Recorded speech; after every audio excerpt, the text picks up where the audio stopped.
Welcome back, everybody. We are here for Serena's Leverkusen Corner. I know I mentioned it last segment. I was like, tell me about the league. And then I was like, no, I'll interrupt you.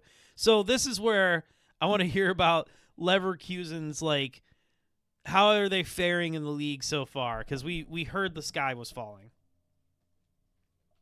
Yes. And I'll be honest, it may not be falling, but it's not looking as good as I think we all thought it might be looking after last week. So going backwards, hired Ten Hag, it seemed like the right everyone was like, oh, maybe it's the right decision. It seemed like, yeah, it was the right decision. It seems like the vibes had been bad. All right, we get this new coach, former manager of the Denmark national team. He seems good. He seems nice. Then, in actually speaking of Frankfurt, in the last league game last weekend, Frankfurt had obviously had been looking way better. They got new instead of unlike Leverkusen who sold other guys. Frankfurt got good new guys, so they were really primed and looking really good. They lost to Leverkusen, even though Leverkusen had they received two red cards. So Leverkusen playing with 9 men still managed to win 3-1. Holy. Insane. I mean, yeah, it was crazy. And it wasn't just two red cards at the end. It was one of the red cards was early it was like, right after halftime. The second red card was in the 80th minute. One of the players, Grimaldo, had just an out of his mind game. He had two goals straight from free kick, like amazing goals.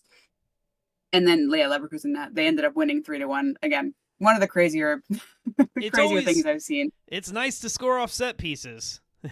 Which will be a running Which we theme will later. exactly. Honestly, it really reminded me a lot of that. And actually, speaking of Champions League, Grimaldo also scored. I think the first goal was a Grimaldo also set piece straight from free kick goal. So I guess he's the cheat code for Leverkusen. But going back that game, everybody's like, all right, this is the first game with the new coach. Like things are looking so much better. We got our fighting spirit back. That was an incredible win.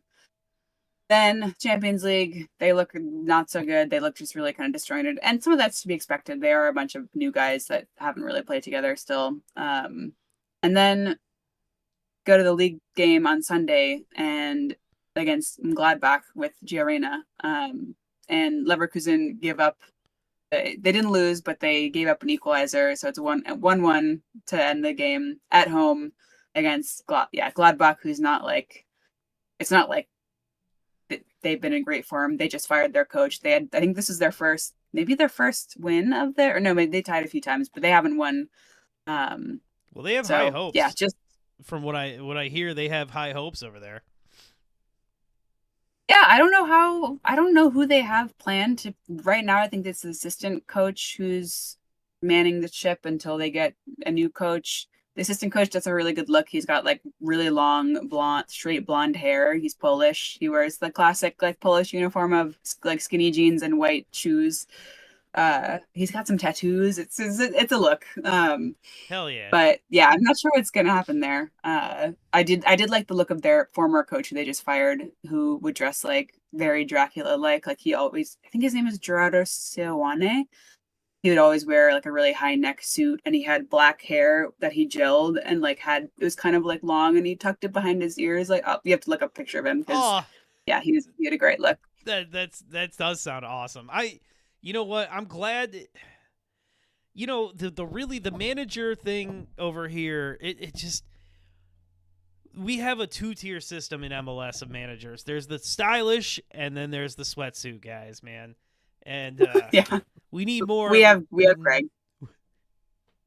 At least he wears like the fly jacket or the sick hoodie. That's true. That's true, and that's kind of he's kind of between the two. He was definitely in a hoodie in the last, the last match. No sweatpants, but he likes a good T-shirt. He likes a good like fun Chicago Fire T-shirt. I think he legitimately likes the Letterman jacket thing. I think he's a fan. It looks good on him. I mean, one thing you can always say about Greg Berhalter, dude is fit. Yeah. Yeah. So I like imagining what he like says to himself when he's working out. like just to keep himself motivated. It's probably just so, Oh, it's some real probably so crazy corporate. shit. It's probably so Yeah, corporate speak, man. exactly. Oh God. So hold on, where is Leverkusen in the table right now? Hold on. You have to scroll pretty far down. I think they're like 11th. I'm hoping it's not below that. I said to Andrew, I was like, okay, I think what we're hoping for this season is that they don't get relegated.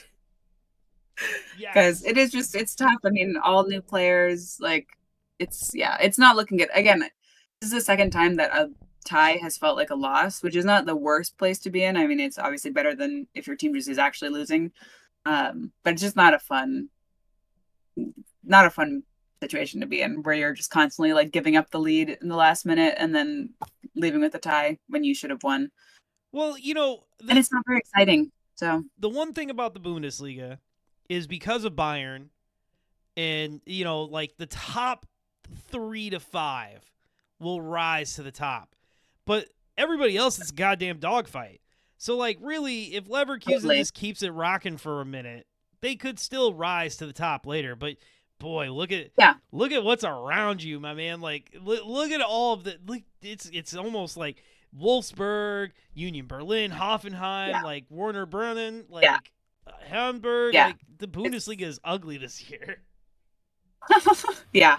And you're right. It is always like under the top. I would say a top four. It's always just a chaos. And I'm still holding out hope that Leverkusen gets it together later on in the season, and maybe if they can, like you said, keep holding, even if it's some ties, and I'm hoping we can keep the losses to a minimum, keep at least getting a few points, and then to really turn on in the second half. I'm not thinking we're going to get top four, but at least we can maybe be not where we are now, and then things will shift. I mean, Bayern, I know they're looking really good now. Maybe I'll eat my words, but their depth is still missing, and they're not gonna. They're. I just don't think they're in a great position if something happens and people get hurt. If Kane stops being, in the form that he's in, and they Well, just how don't have a old lot is of Kane? options. And I mean, he's not getting younger. yeah, third something. How old is he? Let's to the He's 30, internet. 32. He's 32. Yeah, 30 something. Yeah, 32. So yeah, that just can't. I mean, and I think he got injured last season for. I'm not saying he's going to get like a horrible injury, but he's going to get overtired at some point. They put Nicholas Jackson in to replace him. They can't let Nicholas Jackson play too many games because they don't want to sign him on a permanent deal, which they'd have to do if he plays 39 more games or something like that. Which Oh, again seems jeez. unlikely, but you never know. Well, but does It's that kind of count all like just. all competitions? It doesn't count. I think it doesn't. I think it does count Champions League and doesn't count the Cup or something like that. Okay. It doesn't count one of them, but I think it's mostly league.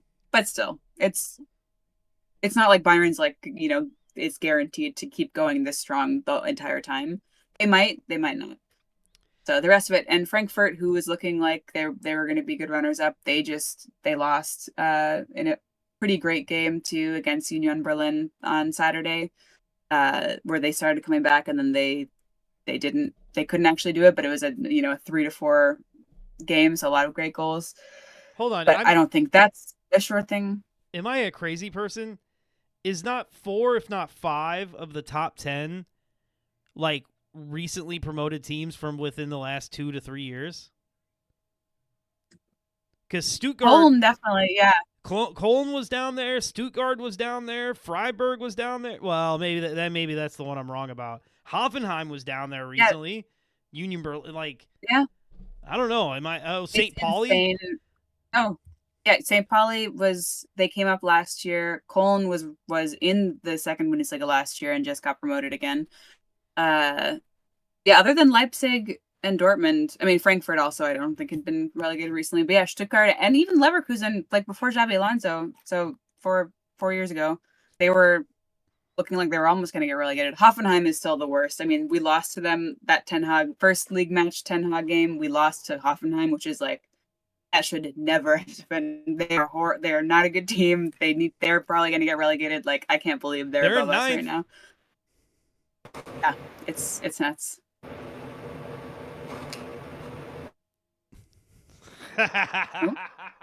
A preview of what we got coming up here in a minute. All All right, Serena, let's wrap this up then. Is it time to panic? Are we looking to the window already, or is it just like, let's just see how this team goes? I think we're seeing how it goes. We got a lot of young guys. Sometimes you just need to rebuild, and as fans need to be patient. It's not going to be the glory days of 2 seasons ago. We do a lot of young talent. They just need to learn how to work together, and a lot of them are not from the league. Even they need to learn how the league works and all of that. So I'm not panicking. I think it's going to be fine. Well, if you as long as we don't get relegated. Yeah, well, if you think about it, if you don't get relegated, it should be very simple to finish 6th, which is a UEFA Conference League spot. Yeah, I think that's a great place to aim. It's not a bad idea to start, to try and hit that and then improve upon that. Hopefully they don't crumble. Or even if they don't make Europe at all, I mean, I'm not saying I want that to happen, but if they don't, Leipzig is a good example. I think Leipzig right now is really benefiting from, they didn't make Europe. They were horrible last year. So they have all this extra time to, actually have their guys practice. Their guys aren't doing midweek games and, where all the other positions around them, like Dortmund, Bayern, Leverkusen, Frankfurt, are all doing all these midweek games. Leipzig just gets to chill out and, use that time to learn how to be a team and work together and all of that. So I'm not saying I want Leverkusen to not be in Europe next year, but if it comes to that, I think that's fine too. Well, I mean, no one's guaranteed except for Bayern Munich, but no one's guaranteed. It is what it is. That's what makes them.